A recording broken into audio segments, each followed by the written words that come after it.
अंतरिक्ष एक ऐसी दुनिया जो कदम कदम पर रहस्यों से भरी है और जिसे समझने के लिए मनुष्य सदा जिज्ञासा से भरा रहता है।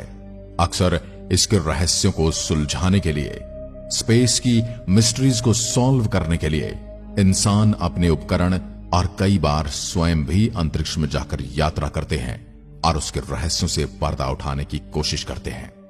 परंतु इंसान के सफर में कुछ जीव भी उसके साथ रहे हैं। ऐसे कई जानवर रहे हैं जिन्होंने इंसान से पहले अंतरिक्ष की यात्रा की है।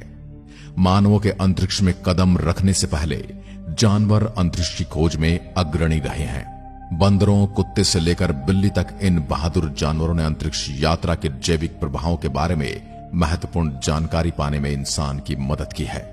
उनकी यात्राओं ने वैज्ञानिकों को मानव अंतरिक्ष यात्रियों की सुरक्षा सुनिश्चित करने में सहायता की है और अंतरिक्ष में जीवन की हमारी समझ का विस्तार किया है। आज हम ऐसे ही जानवरों की बात करने वाले हैं जिन्होंने धरती के वातावरण की अंतिम सीमा में कदम रखा और इतिहास में अपना नाम हमेशा के लिए दर्ज करा लिया। सबसे पहले बात करते हैं अंतरिक्ष जाकर लौटने वाले बंदर के। बंदर अंतरिक्ष में भेजे जाने वाले पहले जानवर में से एक थे। V2 रॉकेट पर सवार होकर 1948 में एल्बर्ट प्रथम को अंतरिक्ष में भेजा गया। दुर्भाग्य से शुरुआती कई प्रयास असफल रहे और बंदरों को कई जटिलताओं का सामना करना पड़ा। हालांकि दो रिसस बंदर मिस बेकर और एबल 1959 की अपनी यात्रा से बच गए, जिससे वे अंतरिक्ष से सुरक्षित लौटने वाले पहले बंदर बन गए। मशहूर फीमेल डॉग लाइका। सोवियत संघ ने अपने अंतरिक्ष प्रयोगों के लिए कुत्तों का इस्तेमाल किया था, जिसमें लाइका सबसे मशहूर थी।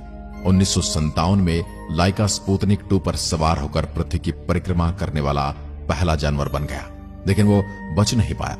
बाद के मिशनों में बेल्का और अस्ट्रेलका शामिल थे, जिन्होंने सुरक्षित रूप से पृथ्वी की परिक्रमा की और 1960 में वापस लौटे, जिससे बड़े स्तनधारियों पर अंतरिक्ष यात्रा के प्रभाव पर बहुमूल्य डेटा प्राप्त हुआ।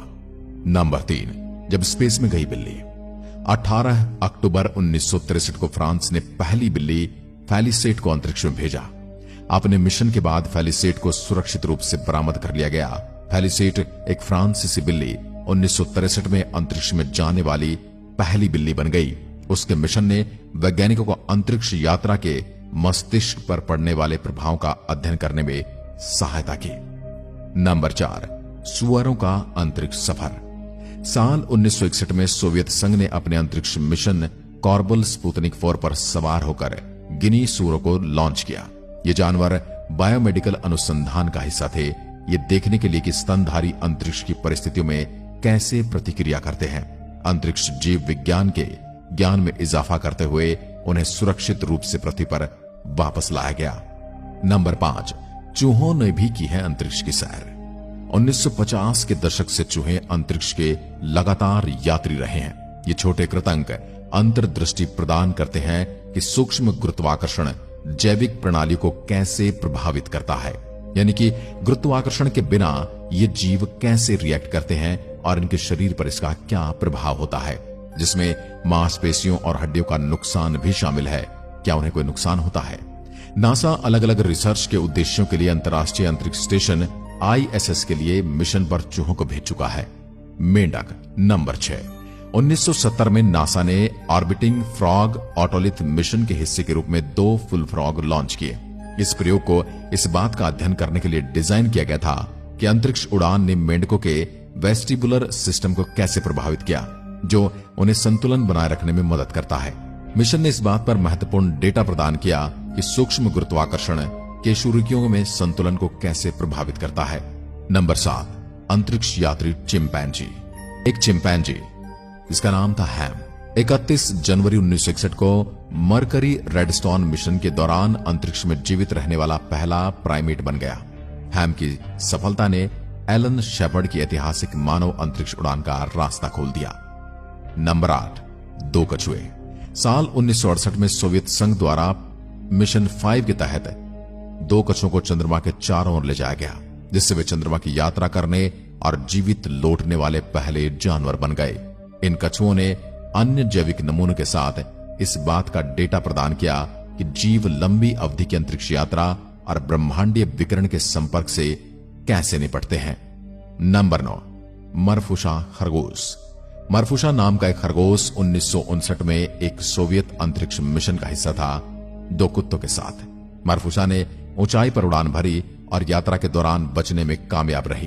खरगोश ने इस बात की अनूठी अंतर्दृष्टि प्रदान की कि अंतरिक्ष की परिस्थितियों में उनके हृदय और श्वसन प्रणाली कैसे प्रतिक्रिया करती है। नंबर 10, मछलियां।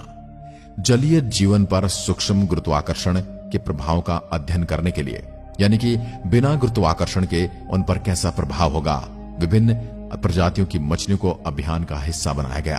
1973 में अमेरिका ने मुम्मीचोग मछली को स्काई लैब भेजा और हाल ही में जेब्रा फिश का उपयोग ISS पर किया गया।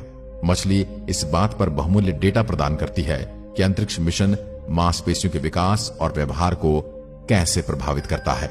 यदि हम किसी दूसरे ग्रह पर लंबे समय तक रहेंगे तो हमारे शरीर में क्या क्या बदलाव आने शुरू होंगे, और हम कम गुरुत्वाकर्षण पर यदि रहते हैं तो हमारे शरीर पर क्या क्या असर होते हैं, और इसी आधार पर यह डिसाइड किया जाता है कि अंतरिक्ष यात्रा के दौरान अंतरिक्ष यात्री ISS में कितने समय तक रहने सही हैं, और यदि उससे ज्यादा उन्हें रखा जाएगा तो उनके शरीर पर किस तरह के प्रतिकूल प्रभाव पड़ेंगे। आप समझ गए होंगे कि अंतरिक्ष विज्ञान की इस दुनिया में जानवरों ने किस प्रकार मानव सभ्यता की सहायता की है।